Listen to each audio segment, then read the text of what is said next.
I'm injured, now what? Hi, I'm retired professional triathlete TJ Tollakson, and I'm here to talk about what happens when you're injured. So, speaking from a whole bunch of experience, I've been injured a ton. I've had 3 hip surgeries, 2 knee surgeries, I have a herniated disc in my back, I had several bike accidents. I will tell you exactly what you should be doing when you're injured and how to get back. So, first and foremost, when you're injured, step one is use your network, everybody that you know, to help get you to the best person to help you diagnose what is wrong. Find the root cause of what is wrong.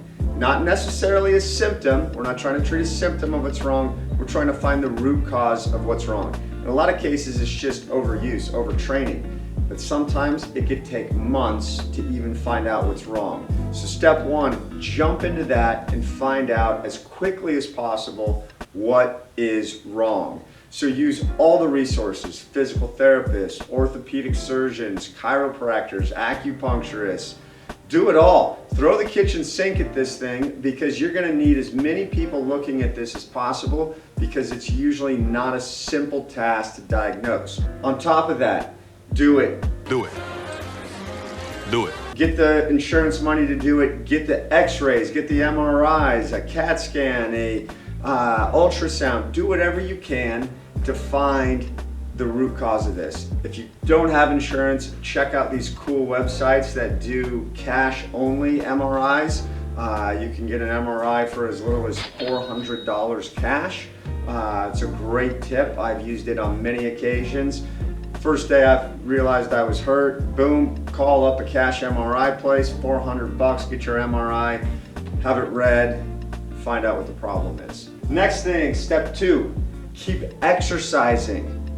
Yes, you heard me say that. You're injured, keep exercising. This is madness. Your body will heal much better almost all the time if you keep doing whatever exercise you can that doesn't cause pain or irritate the injury. As long as you're doing that exercise, you're helping your body heal that injury without irritating it. Okay, this is a really important step. You do not want to injure it more. So if you know something is causing it pain, stop doing that. But do what you can.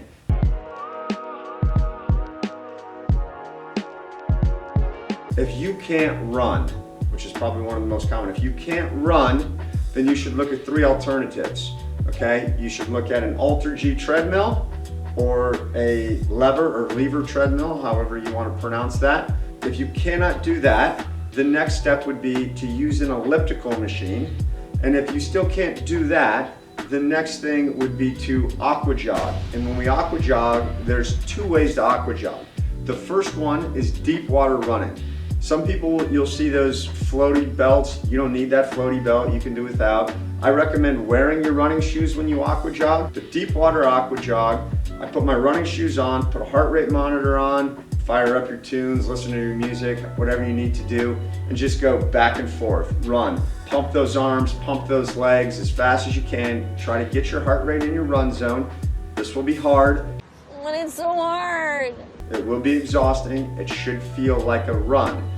Not gonna have any pounding on your joints, so it's gonna be a lot easier to recover from, but still should be a really good workout. That's the easiest way to aqua jog, so that's for the most extreme cases. The less extreme case of aqua jogging is shallow water running. So you can run in water from your waist to your chest, put your running shoes on so you're on the bottom of the pool, and it's gonna feel like you're in slow motion, but you're just going to run on the bottom of the pool in waist to chest deep water. But shallow water running is a little more like running, but there's way less impact. You cannot move as fast, so if you are hurt, shallow water running is a super effective way to rehab.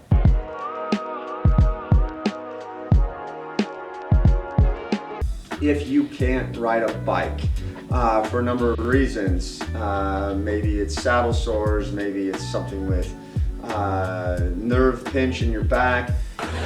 My back. You can try a recumbent bicycle, a stationary recumbent bicycle. They're readily available at fitness centers. Or you can try a rowing machine. And if those don't work, well, then I would say focus on what you can do in the other two sports.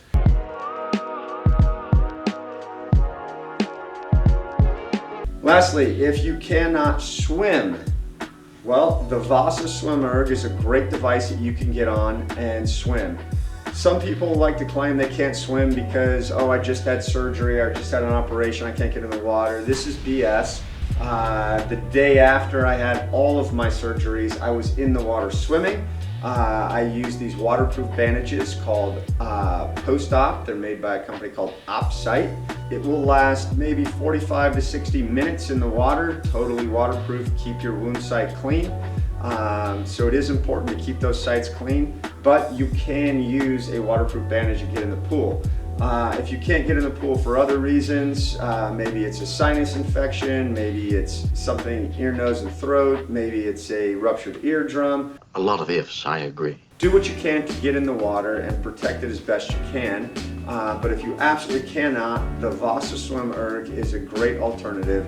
If you don't have a Vasa Swim Erg, you can just use some bands, lay on a bench preferably, or stand up, use bands, and swim, pull back and forth. What I don't like about bands is that they're a little false for swimming. So when you swim, the most resistance you have is when you first put your hand in the water to right here. This early vertical forearm part of your swim stroke is the most force.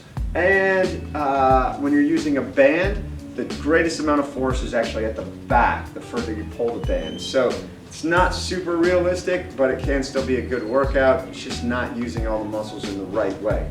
The other things to do, if you can't pull because you have a shoulder injury, get in the water and kick with a kickboard. Yes, I'm suggesting you can do an entire hour swim workout with just a kickboard and not pull once. Yes, I've done all of these things and you can too. So remember, it is much easier to heal from any injury if you continue to exercise while you are injured. Really important, we talked about this in the injury video I did before. R.I.C.E. R.I.C.E. stands for rest, ice, compression, elevation. So you're hurt. Those four things need to be done on a daily basis as much as possible. So rest as much as you can, meaning like don't unnecessarily walk around and aggravate it. If you're at your office all day, try to rest, try to elevate your feet so you're up. If you can sleep in a hammock, even better, great, sleep in a hammock, maybe a hammock under your desk like in Seinfeld. Morning, George. Morning, Mr. Wilhelm.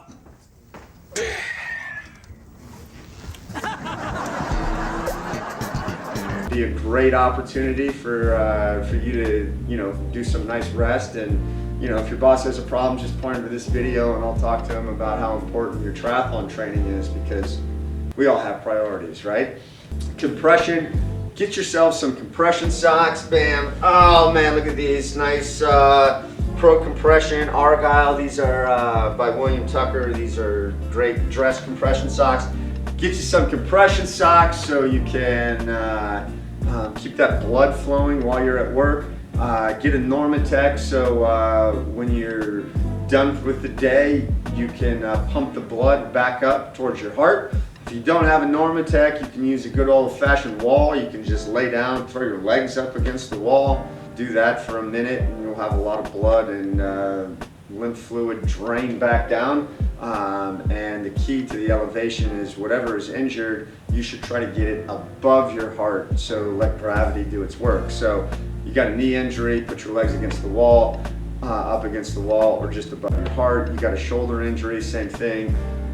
Lift that injury up as high as you can so that you can use gravity to push that blood back down to your heart. Things will heal faster that way. Remember, R.I.C.E. rest, ice, compression, elevation.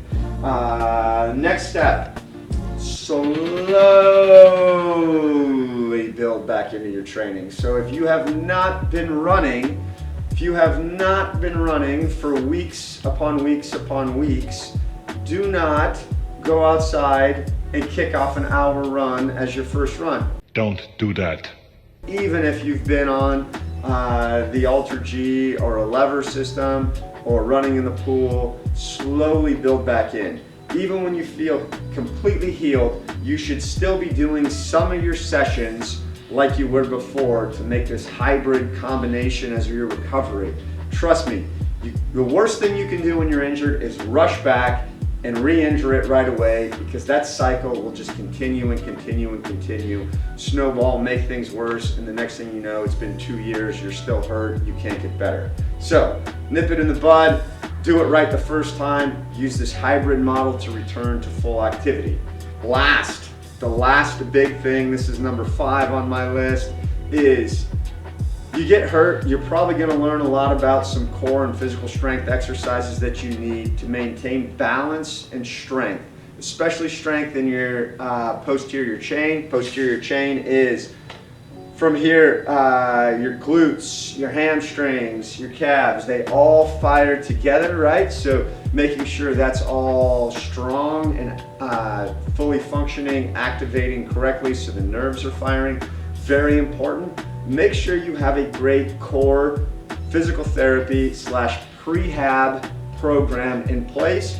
Do that while you are injured, do it while you are recovering, and do it year-round while you are training.